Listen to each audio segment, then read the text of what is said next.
Welcome to our channel. Today we how to activate TaxJar for automated sales tax calculations, detailed guide step by step clearly. To activate TaxJar for automated sales tax calculations, begin by logging into your TaxJar account. If you don't have an account, create one by visiting the TaxJar website and following the sign-up prompts. Once logged in, navigate to the Settings tab in the main dashboard. From the Settings page, locate the Integration section. Select the platform you wish to integrate with TaxJar, such as Shopify, WooCommerce, or Amazon.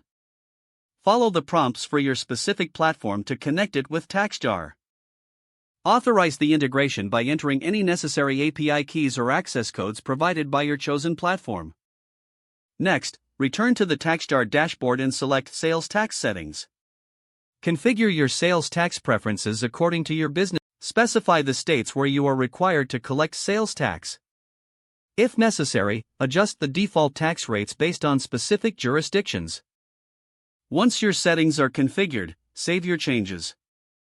After saving, navigate to the Reporting section to review tax reports and settings. Make sure all your products and services are set up correctly in your connected platform. Go to your platform's admin section and ensure that sales tax is enabled for all relevant products. Finally, test the integration by running a sample transaction. Review the tax calculation to confirm it matches your expectations. If everything checks out, you have successfully activated TaxJar for automated sales tax calculations. If the page does not load, refresh the browser or try again in a private or incognito window. Make sure you are using the correct email address, then retype it carefully to avoid small typos. If your password is not accepted, use the reset option and create a new strong password you can remember. Check your spam folder for verification or security emails, then complete any requested confirmation steps.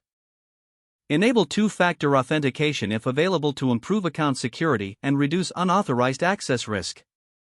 After signing in, review your profile details so your contact information and settings are accurate and current. If you see an error message, note it down and try again after restarting your device and internet connection. Log out when you finish, especially on shared devices, to keep your account and payment information secure. If the page does not load, refresh the browser or try again in a private or incognito window. Make sure you are using the correct email address, then retype it carefully to avoid small typos. If your password is not accepted, use the reset option and create a new strong password you can remember. Don't forget to like this video and subscribe to our channel for more step-by-step tech guides.